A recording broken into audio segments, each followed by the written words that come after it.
All right, we're now back to Pirki Avot, ethics, the chapters, whatever, of the fathers.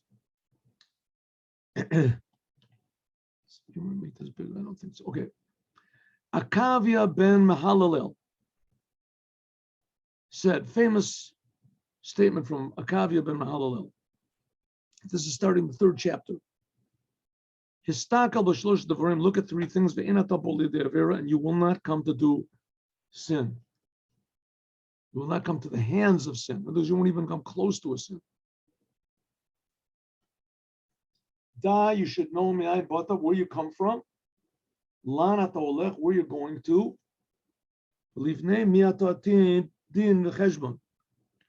And who you're going to be judged. Who's going to judge you? So in other words, if a person always remembers, looks at the big picture,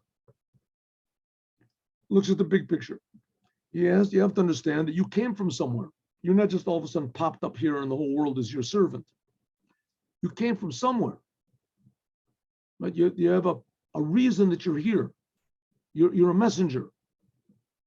And also you should know, Lan olech. You have to know what you're a messenger for. Where are you going? What's your direction? What's your purpose? What's your responsibility? And who is in the end going to judge you to see if you carried out your task or not.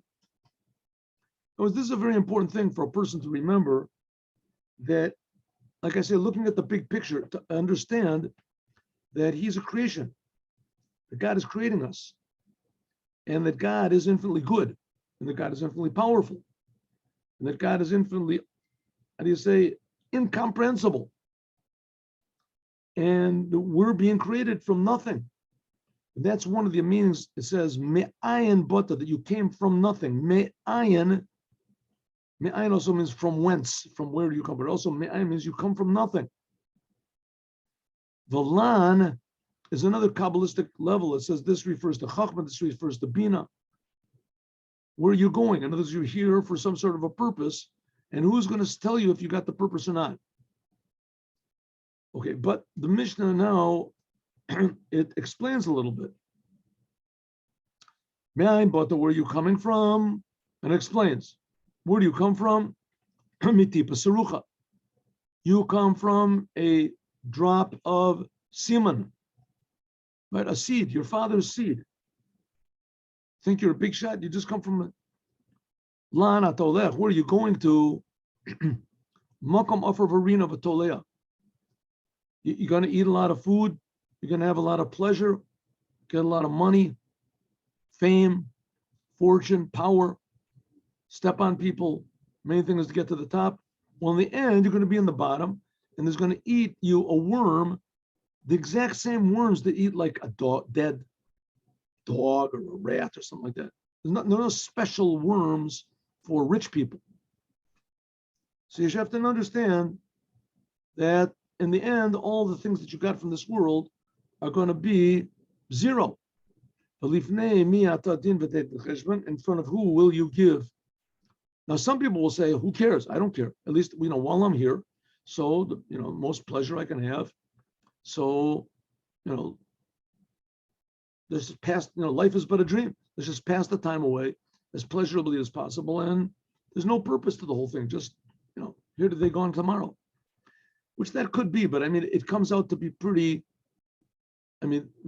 sort of ridiculous that this whole complicated world is just here for absolutely no reason whatsoever. It just popped up this way. Could be.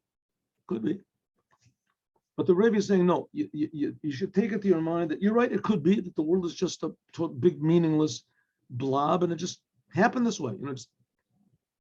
God just like threw a bunch of letters out and it just came to be all the Shakespearean plays just starting to pop up. That's it.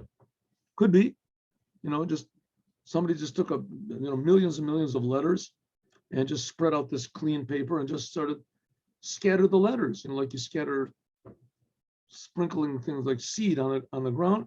So you scatter these letters on the paper and they'll just happen to come together to make all of the Encyclopedia Britannica or something. Could be. Could be. said, but you have to believe that that in the future you're going to have to give judgment. There's somebody who judges this whole business. It's not just arbitrary. There's real principles of good and bad, and you're going to be judged. Who are you going to have to give this judgment to? And from the king, the kings of the kings, the Kodesh Baruch Hu, in front of God. Okay, now the Lubavitcher Rebbe also gives his explanation. If we remember, we learned this in the morning. At first glance, this Mishnah is a little bit too repetitive. What does it say? Akavia ben Ma'alol says, look at three things and you won't come to do a sin. This is totally unnecessary. What does he have to say that for? What we don't know, there's three things. You look and you see there's three things. It should say, you should, Akavia ben Ma'alol says, you should know from where you come and where you are going and in front of whom you are going to give judgment, and right, you're going to come to do a sin. And then say, where are you coming from? So the Rebbe says, once again, this is also unnecessary. The second one is also necessary. They could have just said like this. Akavia ben Ma'alol said, you should know that you come from a drop, a fetid drop.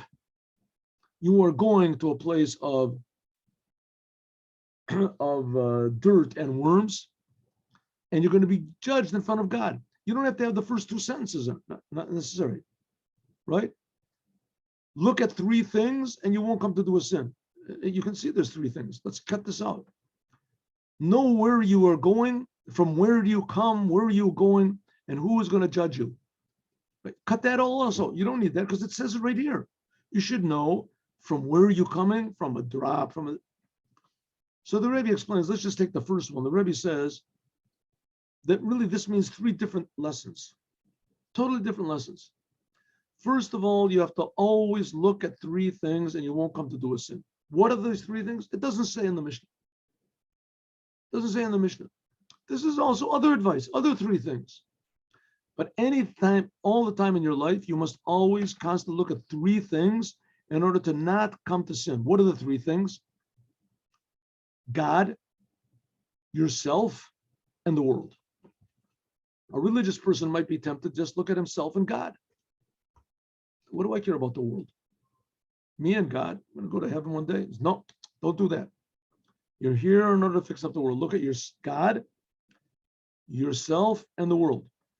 Some people can say, okay, listen, so I don't care about myself. I don't care if I eat, if I sleep, if I go to get married or anything like that.